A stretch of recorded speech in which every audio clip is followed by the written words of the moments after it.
Bigay ko na sa yung goma ha. Ah. Boss, ito na boss. Ina mo. Aray, ina mo, tanggalin mo yung ano.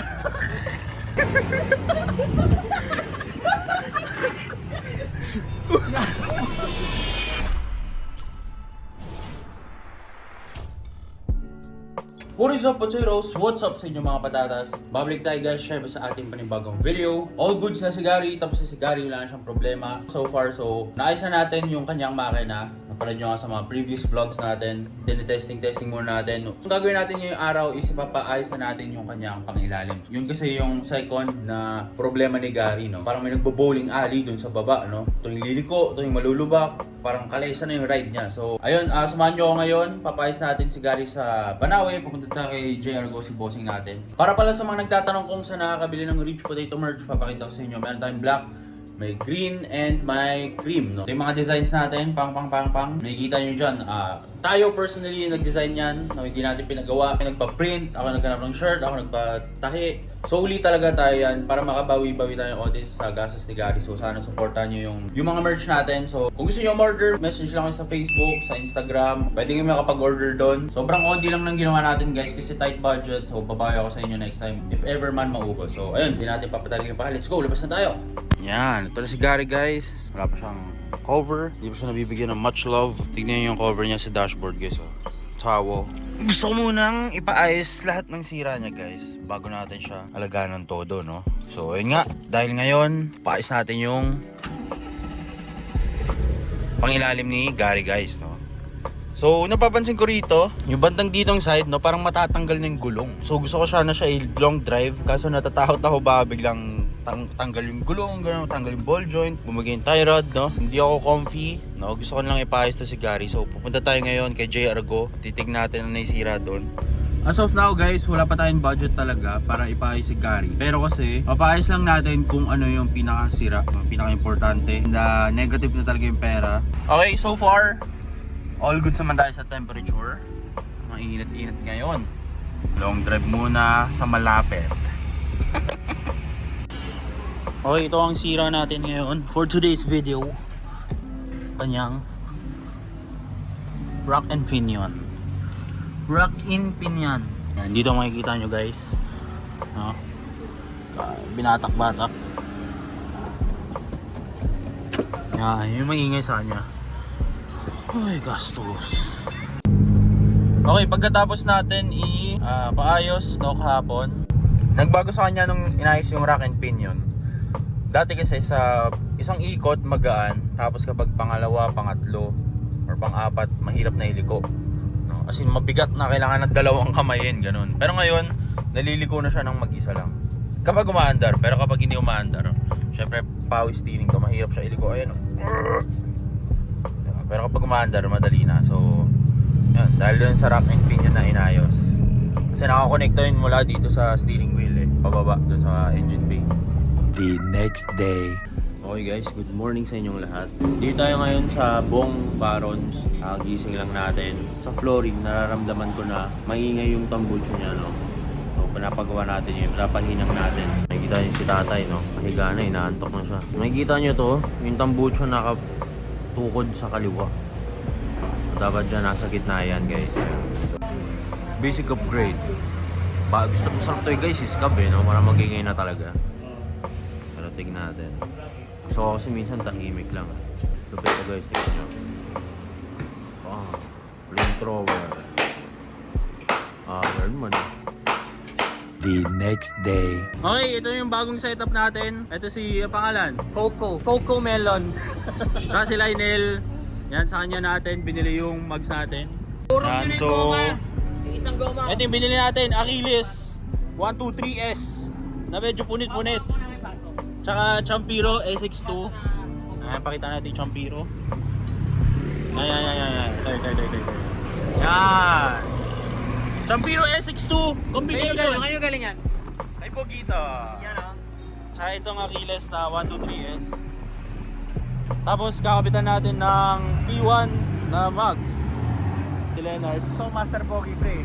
Para dalawa lang tago sa akin, master o kaya pogi. Okay, so papakabit lang namin to kasi ngayon naka-steelist pa siya. Mga good friends. Boss, boss, boss. Yung goma!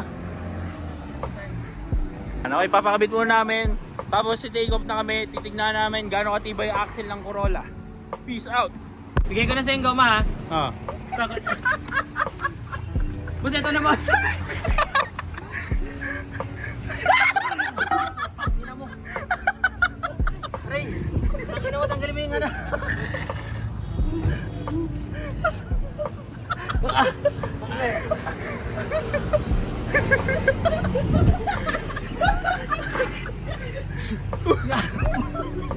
Okay, papakabit muna namin ito lahat. Tapos, tignan natin na magiging itsura, okay? The next day. Okay guys, no, brand new day. So ito na yung final look ni Gary ngayon. As of now pala, hindi pala final to guys. Kasi may mga gagawin pa tayo, no? So ito yung kinuha natin mags kahapon. Yung P1, which is yung bill natin kay Lionel. Makikita nyo rito guys, nakalagay Spoon Sports, no? Pero as of, if kilala nyo ako, hindi tayo kumukuha ng walang center cup. Kumuha naman tayo, pero mura lang, no? Kasi pambibili na center cup. Pero alisin natin to. Spoon Sports na yan. Alisin natin yan. Or siguro pipinturahan natin. So yung goma natin sa harap, binili rin natin to actually kay Charles to. Since ngayon, kasi next natin na gagawin. Pupunta na tayo ng La Union, dadali natin to La Union. So nilagay ko muna yung daily tire sa harap. Tapos yung Champiro SX2 sa likod. Actually may isa pa tayong goma doon, papakita ko sa inyo mamaya. Pero ayan yung Champiro, favorite natin na goma.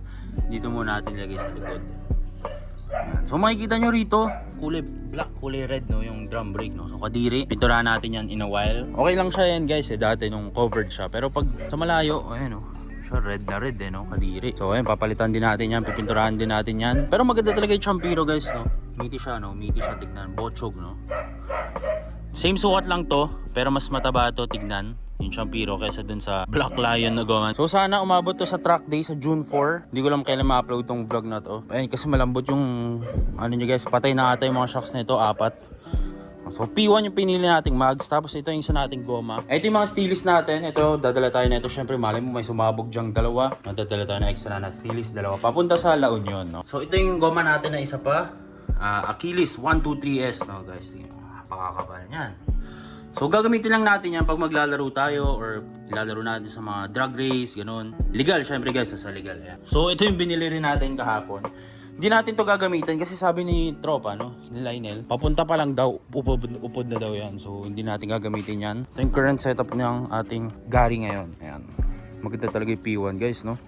Yung pinagpipilian talaga natin ng mags dito guys is yung Track R or itong P1. Kaso, yung Track R kasi guys medyo classic yung dating. And itong P1 medyo racing look siya, no? Para saan lang naman guys, no? Pero Track R, kailangan pa pinturahan yung Track R, pero itong P1 pinturado na. So kakabit na lang talaga to. Ganda talaga ng ano guys, ng Champiro, tingnan nyo. 19555. Pipinturahan na muna natin drum brake. Papakita ko sa inyo ano yung itsura ng before and after. So ito yung itsura niyan ngayon. Pinturahan natin ito mamaya.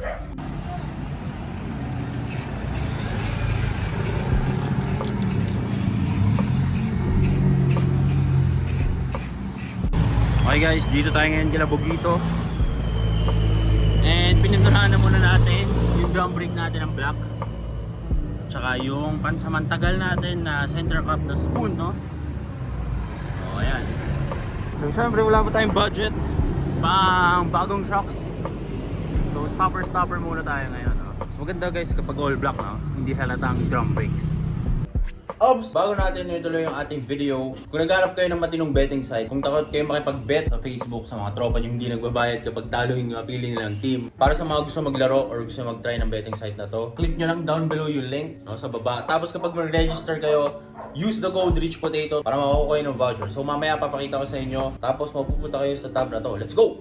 So napakadali lang mag-register dito guys. Siyempre click nyo lang yung green sa taas, register. Tapos sa code dito may lalagay yung phone number mo. Ito rin yung gagamitin mo pang login mo. Tapos dito nyo magagamit yung Rich Potato na code. Siyempre $100 yan guys na bonus. Hindi yan pesos, dollars yan. So napakadali lang mag-register. Makakapag-bet ka na agad, no? So siyempre kailangan mo maglagay muna ng pera para makapag-bet ka dito sa betting site. Kaya siya betting site, diba? So maganda sa betting site na to, sobrang daming laro. Siyempre meron ditong football kung fan ka ni Messi o ni Ronaldo. dito. Tennis, meron din. At syempre, yung paborito ng Pinoy, hindi mawawala talaga dyan yung basketball. Pwede ka tumaya dito, NBA, PBA, at kung ano-anong liga pa. Yun ang maganda dito sa 1xBet. Sobrang daming varieties ng mga laro. Sobrang user-friendly ng app na to, so hindi ka talaga malilito, hindi ka maliligaw. Subukan nyo na tong 1xBet. Wala namang masama sa pag nagtatry. Malay mo, kayo na yung susunod na swertehin. Okay guys, andito na ulit tayo sa bahay, no? So ito na yung final look ni Gary. Okay.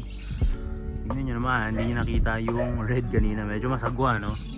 Tapos, pininturahan din natin yung center cup. Ayan. Ginawa lang natin black. Pero sa harap may spoon nakalagay. May nakalagay pa rin naman, pero mas subtle na. Ayoko na actually guys na gastusan to masyado si Gary. Ayoko na, aesthetic wise, okay naman na to. No, tamang detail lang, pink tab, ganyan. Kasi guys, no, kapag binuhusan pa natin ng pera to, wala na tayong matitira. Mugs, P1, goma, clear tint, turbo, latag. Yeah, pwede na, no?